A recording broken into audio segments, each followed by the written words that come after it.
साथियों नमस्कार, वंदे मातरम, जय हिंद। मैं राजू मिश्रा, विश्व शक्ति पार्टी का प्रदेश उपाध्यक्ष हरियाणा, किसान मजदूर जागृति मंच का संयोजक और अखंड हिंदू राष्ट्र मोर्चा का सहयोगी। आज जो आप लोगों के सामने ये मुद्दा रखा हूं कि बैंक बंद होते बैंक, बेहाल होते लोग या बेबस लोग, प्रशासन मौन, क्या है खेल, इसे आपको बहुत जरूरी है समझना। क्योंकि बैंक इतनी जल्दी से बंद होता है, कब खुलता है, कब बैंक बंद होता है, और लोग इसके अंदर मकड़ जाल में फंस जाते हैं। और जब मकड़ जाल में फंस जाते हैं, जब तक वो समझ पाए कुछ, तब तक बैंक का बरिया बिस्तरा बंद चुका होता है। आखिर इसके पीछे का साजिश क्या है? सरकारें इस पे गौर क्यों नहीं कर रही हैं? क्या सरकारें मिली हुई हैं, या सरकार स्वयं करवाती है, या सरकार के इशारे पे होती है? ये सब समझने की आवश्यकता है। लेकिन आप सबसे एक ही गुजारिश कि अगर आप फेसबुक लाइव पे जुड़ रहे हैं तो लाइक करें, और यूट्यूब पे देख रहे हैं तो लाइक, शेयर, कमेंट्स और अपना सब्सक्राइबर भी जरूर कर लें, ताकि हर एक वीडियो आपके काम की आपके पास मिलती रहे। तो शुरू करते हैं दोस्तों। 2024 में अगर देखा जाए तो 2024 में तकरीबन 12 बैंक बंद हुए, और 2025 में जनवरी में, यानी 5 फरवरी तक का जो डाटा बोल रहा है, इसके अंदर 27 बैंक बंद हो चुके हैं। 27 बैंकों में कुछ एनबीएफसी भी हैं, कुछ फाइनेंस कंपनियां भी हैं, कुछ पब्लिक बैंक भी हैं, और कुछ प्राइवेट बैंक भी हैं। और यहां पे आपकी एक चीज बताएं कि ये वही बैंक हैं जिन बैंकों ने सबसे ज्यादा लोगों को कर्जदार बनाया। जी हां, बिल्कुल सही सुन रहे हैं, ये वही सारी बैंकें हैं जिन्होंने सबसे ज्यादा लोगों को कर्जदार बनाया। और जो पब्लिक बैंक हैं, इनमें वही बैंक हैं जिसमें सबसे ज्यादा किसान, चाहे किसान का क्रेडिट कार्ड हो, चाहे किसान कार्ड हो, चाहे किसानों के जो है खेत के ऊपर उन्होंने लिमिट बनवा रखी हो, खेत फसल के ऊपर जो भी है, मतलब उनका रिलेशन ज्यादातर किसान से रहा। ये पब्लिक बैंक है। कुछ कोऑपरेटिव बैंक भी हैं। और अगर मैं एक एक बैंक का नाम लेके बताऊंगा तो मैं समझता हूं कि वीडियो लंबी भी हो जाएगी। और इसका लिस्ट मैं पहले ही ऑलरेडी ग्रुपों में डाल चुका हूं, व्हाट्सएप में जो हमारे साथ जुड़े हुए हैं उनके सबके पास ये ग्रुप्स में मैंने डाला हुआ है। आप देख सकते हैं, एक एक बैंक का नाम भी है उसमें, डिटेल भी है, और किस लिए बंद हुआ। एक्चुअली क्या होता है कि बैंक जब खुलता है और जब कोई बैंक मार्केट में आती है, ये दोनों प्रक्रियाएं आपको समझना होगा। बैंक खोलने के लिए 1956 के तहत ये रजिस्ट्रेशन वगैरह करवा लेते हैं, अपनी लिक्विडिटी दिखा देते हैं, और आरबीआई से अप्रूवल लेकर के बैंक इन्होंने खोल लिया। बैंक, एनबीएफसी, फाइनेंस कंपनी, जिस तरीके से ये अपना लिक्विडिटी टर्म्स एंड कंडीशन के अनुसार रखते हैं, उसके अनुसार इनको लाइसेंस मिल जाता है। उसके बाद इनकी गाइडेंस जो होती है आरबीआई के द्वारा होती है, यानी जितने भी बैंक, एनबीएफसी, फाइनेंस कंपनियां हैं, सभी का जो मार्गदर्शन होता है, नियम कानून जो होता है, वो आरबीआई से ही संचालित किया जाता है। अब ये कंपनियां, फाइनेंस कंपनियां, एनबीएफसी, ये जितने हैं, इनका एक ही उद्देश्य होता है कि अधिक से अधिक कर्ज बांटिए और अधिक से अधिक मुनाफा कमाएं। क्योंकि बैंक भी एक बिजनेस ही है, एक दुकानदारी। और ये जब मार्केट में आती हैं तो उस टाइम पे ये बहुत अच्छे अच्छे प्रलोभन देती हैं आम आदमियों को कि आपको ये चीज देंगे, आपको ये चीज देंगे, आप हमारे साथ जुड़िए, हमारे अकाउंट, यहाँ अकाउंट खुलवाइए, हमारे पास एफडी कीजिए, हमसे कर्ज लीजिए। इस तमाम तरीकों की योजनाओं को ये लेकर के चलते हैं। और इसमें डायरेक्ट अथवा इनडायरेक्ट कहें तो कहीं न कहीं सरकार का हाथ होता है। सरकार का हाथ इस तरीके से होता है कि जैसे जो योजनाएं आती हैं ऋण संबंधित यानी कर्ज के लिए जो योजनाएं आती हैं, उन योजनाओं को इन बैंकों को इंप्लीमेंट करने के लिए निर्देश दिया जाता है। जब ये उस योजनाओं को इंप्लीमेंट करने लग जाते हैं और लोगों को देने लग जाते हैं तो इनका जो ग्रोथ होता है वो बढ़ना शुरू हो जाता है, क्योंकि कागज में ही तो पैसे बनाना है इनको। और उस कागज में जो पैसे इन्होंने बना लिया अपने बही खाता में, उसी से आपको कर्जदार बना लिए, आपकी प्रॉपर्टी ले लिए, आपका मतलब असली धन आपका ले लिए, प्रॉपर्टी पेपर ले लिए तो असली धन ही आपने दिया। उसके बाद आपने उनको कुछ दिन किस्त भरी तो असली आपने अपनी मजदूरी भरी, जो भी आपने किया, चाहे आपने मजदूरी किया, बिजनेस किया, व्यापार किया, यानी जो भी आपने वो किया। यहाँ पे आपको बता दूं कि जो आपने रीपेमेंट किया वो रीपेमेंट आपने अपनी मेहनत की है, पैसे नहीं किया, क्योंकि पैसे है ही नहीं। आपको वही वचन पत्र मिल रहे हैं कि मैं धारक को अदा करने का वचन देता हूं, आपने आगे वो वचन दे दिया उनको, बैंक को। तो आपने क्या किया, अपना बदले में अपनी मेहनत को आपने उनको रीपेमेंट किया। हुआ क्या, ये चलते गया और बैंकों ने, एनबीएफसी कंपनियों ने, फाइनेंस कंपनियों ने आपका शोषण शुरू कर दिया। यहां पे आपको देखना और समझना यह होगा कि 25 मई 2014 को जब हमारे देश के प्रधानमंत्री बख्तावर खिलजी उर्फ नरेंद्र दामोदर दास मोदी जी शपथ लेते हैं, उसके बाद से हमारे देश में बैंकिंग व्यवस्था में एक बहुत बड़ा भूचाल आता है। आप सर्च करिएगा गूगल इंजन पे तो आपको सारी जानकारियां मिलेंगी, क्योंकि 1993 से बैंकिंग क्रांति आई थी हमारे देश में और 1996 से ये बैंक बढ़ते बढ़ते इस हद तक बढ़ गए कि आज हर गली चौराहे चौक पे हर जगह आपको बैंक ही बैंक मिलेंगे। बड़े बड़े शहरों में आप जाकर के देखेंगे कि एक एक बिल्डिंग जो है 20-20, 25-25 मंजिल की, उनमें सारी बैंक ही बैंक मिलेंगी। तो आखिर ये सबसे बड़ा फायदा के सौदा है।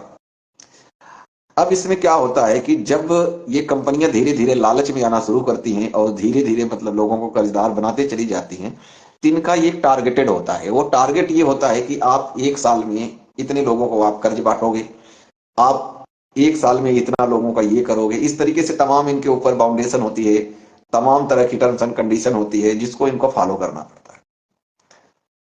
और जब कोई व्यक्ति कोई शिकायत करता है या किसी तरीके से बैंक के विरुद्ध आ जाता है हमारे जैसा, तो इस पर स्थानीय प्रशासन संज्ञान नहीं लेता, क्योंकि इन्होंने बहुत सारे पैनल बनाए हुए हैं अपने हिसाब से। और उन पैनलों के हिसाब से जब आप जाते हैं तो ये धीरे धीरे मसला पहुंच जाता है बैंकिंग अम्बुसमेंट में, यानी बैंकिंग लोकपाल तक जाता है। और वहां से भी आपको सेटिस्फेक्शन नहीं मिलेगा, संतुष्टिपूर्वक या यूं कहें संतोषजनक, ऐसा वहां से कुछ मिलता नहीं है। रेयर केस में कोई एक आध हो जाए तो कह नहीं सकते, बल्कि 99% केस में, 99% में ऐसा कुछ होता नहीं। अब क्या होता है कि जब आरबीआई को इस सारी चीजों का पता होता है तो आरबीआई दो तरीके से इनके ऊपर नकेल लगाती है। एक तो ये कि कुछ इनको जुर्माना करके मौका दे देती है, दूसरा ये इनको बैन कर देती है। सबसे बड़ी समस्या आती है जब बैन कर देते हैं, और आरबीआई जब बैन कर देता है तो तत्काल प्रभाव से उस बैंक में आपका लेन देन सब बंद हो जाता है। न आप पैसे निकाल सकते हैं, न आप पैसे उसमें जमा कर सकते हैं, क्योंकि इन्होंने एक रूल बनाया हुआ है, एक नियम बनाया हुआ है। वो नियम यह है कि आपका अगर 1 करोड़ रुपए भी बैंक में जमा है तो आपको सिर्फ 5 लाख रुपए मिलेगा, यानी 95 लाख रुपए, 95 लाख रुपए आपकी मिट्टी हो गई। तो इस तरीके से जो बड़े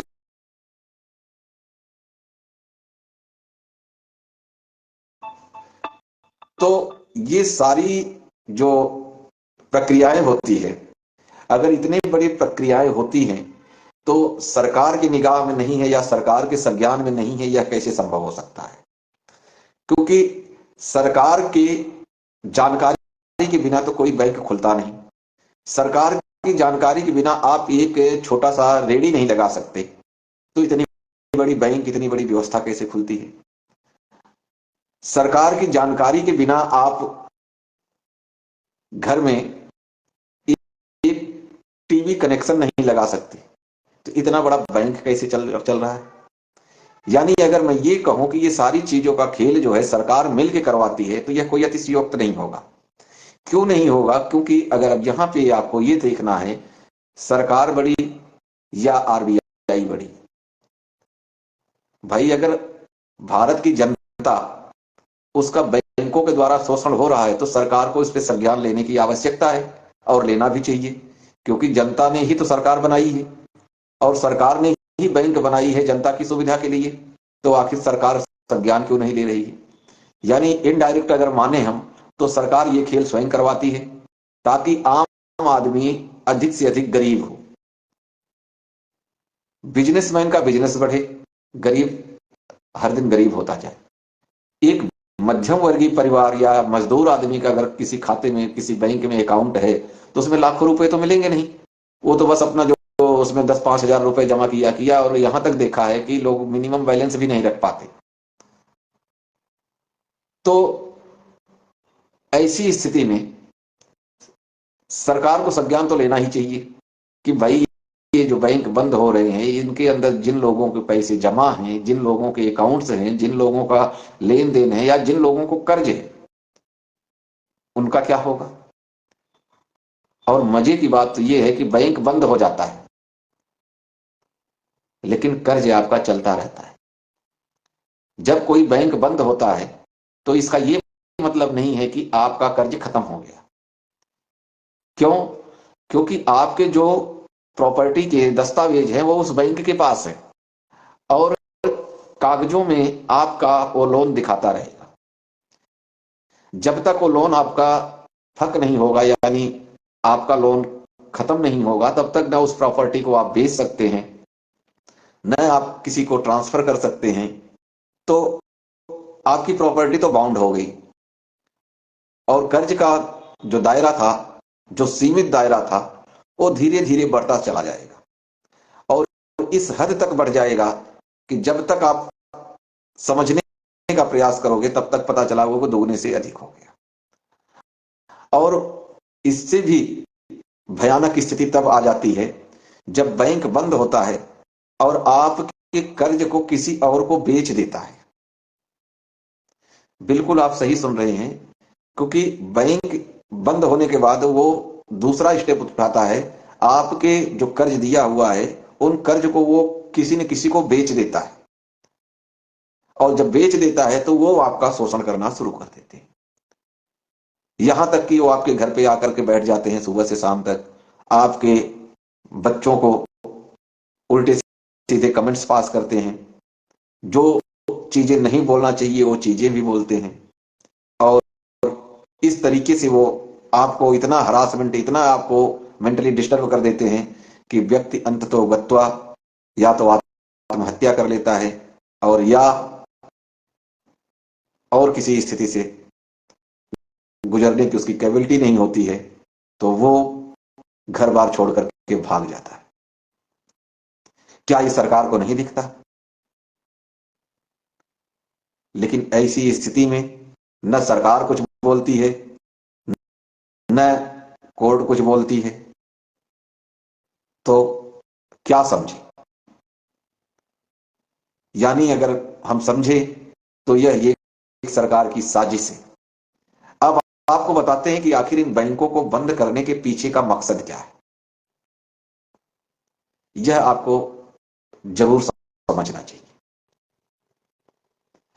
इन बैंकों को बंद करने का जो मकसद है वह सिर्फ और सिर्फ यह है कि आपको डिजिटलाइजेशन के तरफ लेके जाना,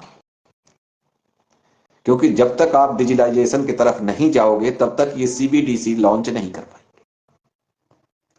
अब आप वर्तमान समय में अगर आप बैंक में जाएं तो बैंक में बैठे हुए कर्मचारी आपको ज्यादातर ऑनलाइन इस्तेमाल करने के लिए ही प्रेरित करते हैं। अगर आप ये कहते कि जी हमें ऑनलाइन पे विश्वास नहीं है, मैं नहीं चला सकता, तो वो बाकायदा आपको बैठा करके ट्रेनिंग भी दे देंगे। क्योंकि अभी जो आपके पास जेब में रुपए है उसको आप लेके चैलेंज भी कर रहे हो, आप लड़ाई भी लड़ रहे हो। बहुत सारे लोग जागरूक हुए हैं, जो लोग बैंकों का घेराव भी कर रहे हैं, हर तरीके से काम कर रहे हैं। जब आपके पास अंक घूमना शुरू हो जाएगा तो न तो आप पैसे समझ पाएंगे, न आप पैसे मांग पाएंगे, न आप कोर्ट जा पाएंगे, क्योंकि मोबाइल ही आपका पैसा होगा और मोबाइल ही आपका बैंक होगा, मोबाइल ही आपका हर एक चीज होगा। और मजे की बात यह है कि ये मोबाइल तभी आपका काम करेगा जब आपका इंटरनेट काम करेगा। और इंटरनेट का मालिक कौन है ये आपको पता है, क्योंकि वहां से अमेरिका से बैठे बैठे इंटरनेट बंद किया तो उसको ये थोड़ी पता चल रहा है कि आपके घर में राशन है कि नहीं है। वो तो बंद कर दिया, उसकी मनमर्जी है, आप क्या कर लोगे। अभी तो कम से कम आपके जेब में पैसे हैं, आप उस पैसे को ले जाकर के, चाहे असली है या चाहे नकली है, लेकिन काम तो आपका उसी से चल रहा है। आप लेकर के धड़ल्ले से जाकर के 4 दुकानों पे आप सौदा करते हो, जहां आपको सस्ता लगता है आप वहां से खरीदते हो। लेकिन जरा आप कल्पना कीजिए, जब आपके मोबाइल में सिर्फ अंक होगा और वह अंक निर्देशित किया जाएगा कि आप रामलाल की दुकान से ही सामान खरीद सकते हैं, श्यामलाल की दुकान से आप नहीं खरीद सकते, तो आपकी मजबूरी ये बनेगी कि आप रामलाल की दुकान पे जाएंगे। 5 रुपए वाली चीज को अगर वो 50 रुपए में देगा तो आपको 50 रुपए में ही लेना पड़ेगा, बेशक श्यामलाल की दुकान पे आपको वह चीज 5 रुपए की मिलती हो। तो आप सोचिए आप क्या कर सकते हो ऐसी स्थिति में। आपके पास कुछ नहीं है। क्यों नहीं है? क्योंकि जब आपके पास अपनी जमीन नहीं है, आपके पास अपना मकान नहीं है, आपके पास अपना बैंक बैलेंस नहीं है, आपके पास अपनी मुद्रा नहीं है, आपके पास यानी जो भी जीवन यापन और आजीविका का संबंध रखने वाली वस्तुएं हैं वह आपके पास है ही नहीं, तो आप ऐसी स्थिति में क्या करेंगे? आपके पास दो विकल्प है, या तो आप अपने बच्चों को मारिए और या फिर आप इनकी गुलामी का दंश झेलिए। इसके अलावा आपके पास कोई रास्ता नहीं। आए दिन आप देखते होंगे अखबार में, आजकल तो अखबार लोग कम पढ़ते हैं, मीडिया में, सोशल मीडिया में खबरें आती हैं, गूगल न्यूज आता है, गूगल न्यूज पे अक्सर आप देखेंगे तो 2-3 तरीके से खबरें आती हैं। 100 रुपए, 50 रुपए, 500 रुपए, 20 रुपए, 10 रुपए, ये नोटों के लिए आरबीआई ने ये कहा, इनके लिए आरबीआई ने ये कहा।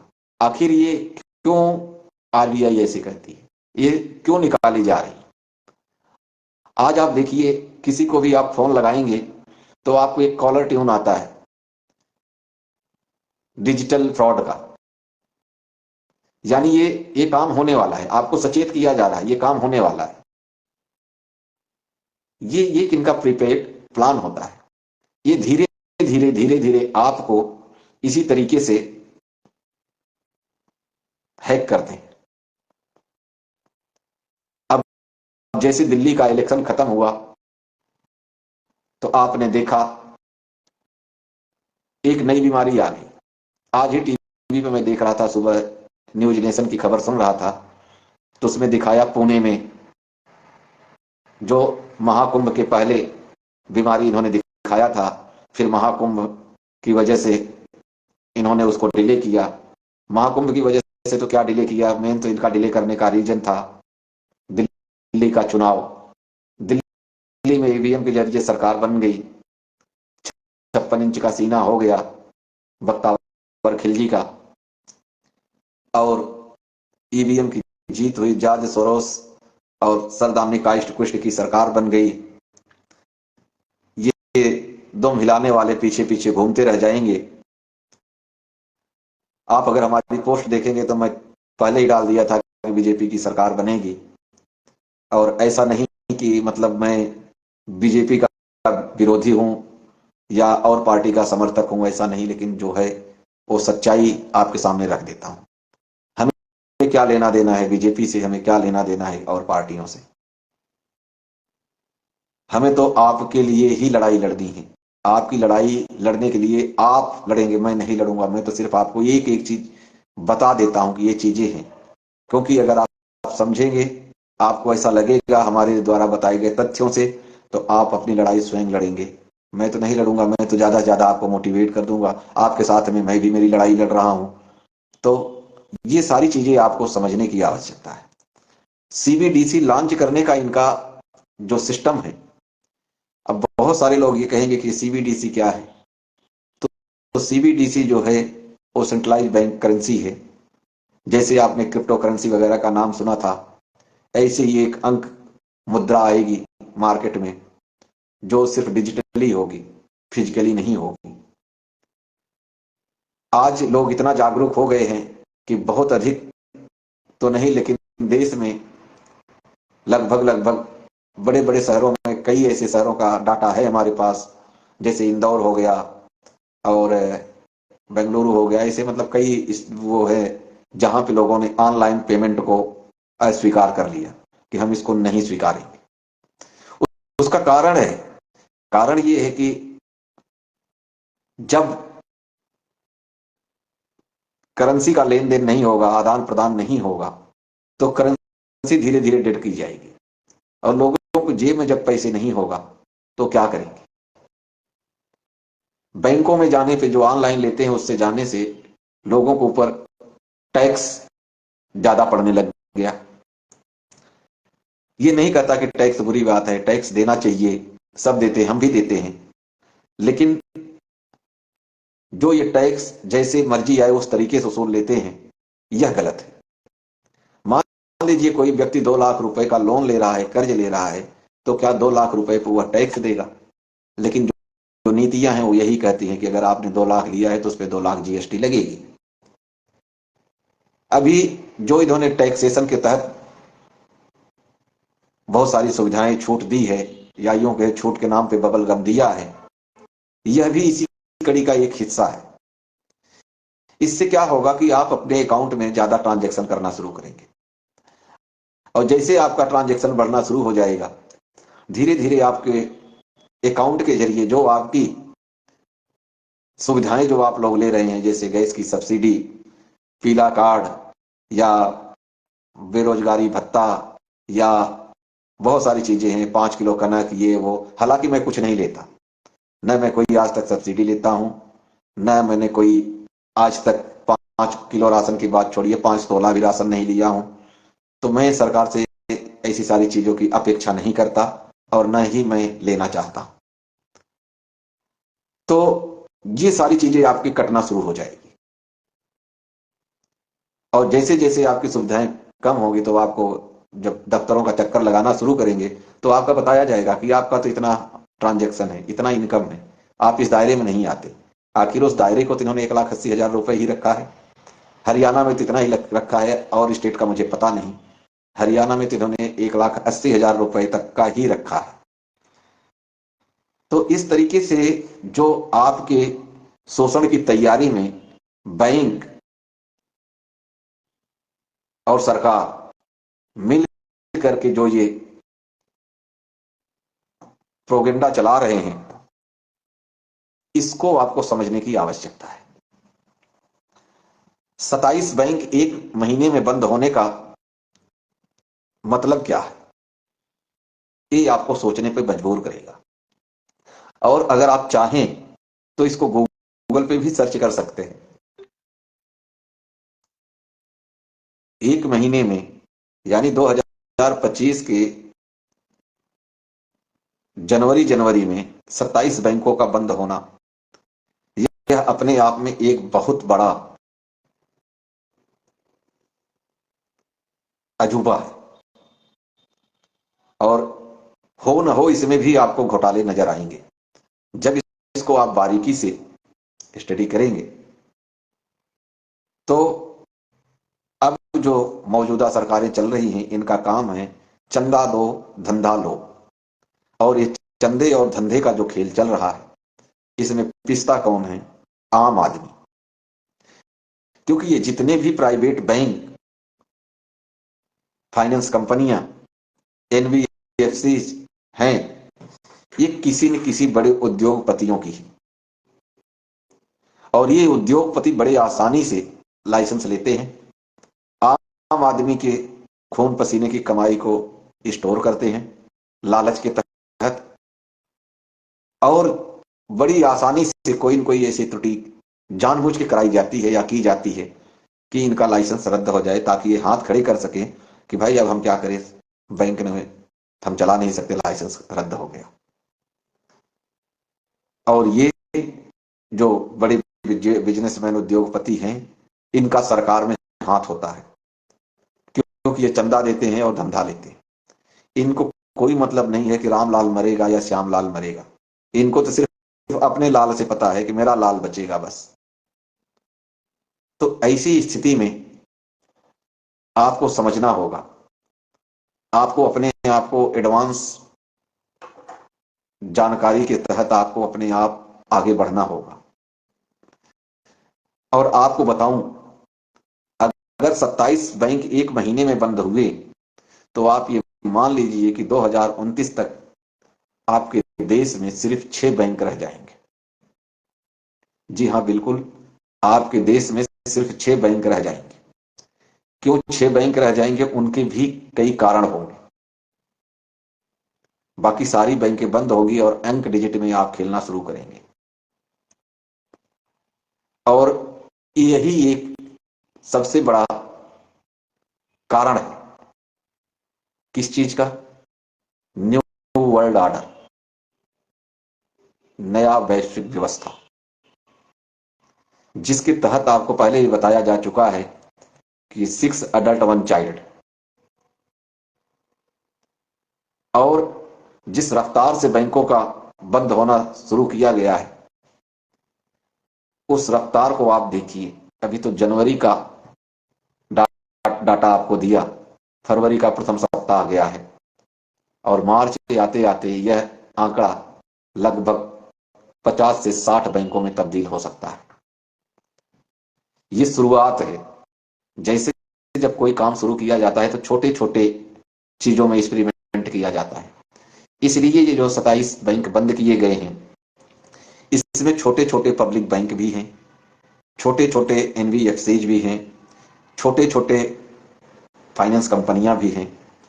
तो अभी तो ये छोटों से शुरुआत की जा रही है, लेकिन ये कितना बड़ा बनेगा ये आप सोच भी नहीं सकते। और ये बहुत जल्द बनेगा, आपकी आंखों के सामने रिजल्ट आ जाएगा। और आपसे एक ही गुजारिश है कि अगर आप लोगों ने पैसे ज्यादा बैंकों में जमा कर रखे हैं तो आप बस मिनिमम बैलेंस तक ही रखें, क्योंकि इनका कभी कोई पता नहीं है कि कब किस बैंक को ये दिखा दे ठेंगा और आपके खून पसीने की कमाई उड़ जाए। आप सीमित दायरा में रहें, सीमित पैसे रखें। पैसे इन्वेस्ट करने के बहुत सारे तरीके हैं, आप वहां पे इन्वेस्ट कीजिए, आप गोल्ड खरीदिए, आप सिल्वर खरीदिए, मतलब जो भी आप चाहें। धातु मुद्रा में आप आइए, जितना अधिक आप धातु खरीद लें, जमीन खरीदें, या जैसा भी आप चाहें वो चीज में आप पैसे इन्वेस्ट करें। लेकिन इन बैंकों के ऊपर आप भरोसा ना रखें, क्योंकि बैंक कब बंद होंगे यह आपको कोई सर्कुलर नहीं दिया जाता है। काश अगर ये बैंक बंद करने से पहले आम आदमी को एक सूचना निकाल दें कि आज आपकी बैंक 10 दिन बाद बंद हो जाएगी, तो शायद लोग बच जाएं और लोगों का नुकसान होने से बचत हो जाए। लेकिन लोग ऐसा, ये प्रशासनिक लोग, रिजर्व बैंक, सरकार ऐसा कुछ करती नहीं, क्योंकि उसको आपके पैसे लूटने हैं। तो इसी के साथ साथियों, आज का लाइव यहीं समाप्त करते हैं और आप लोगों से पुनः अपील करते हैं कि आप कम से कम पैसे को बैंक में रखें और अपने आप को सेफ रखें, अपने धन संपदा को सेफ रखें। इसी के साथ जय हिंद, वंदे मातरम।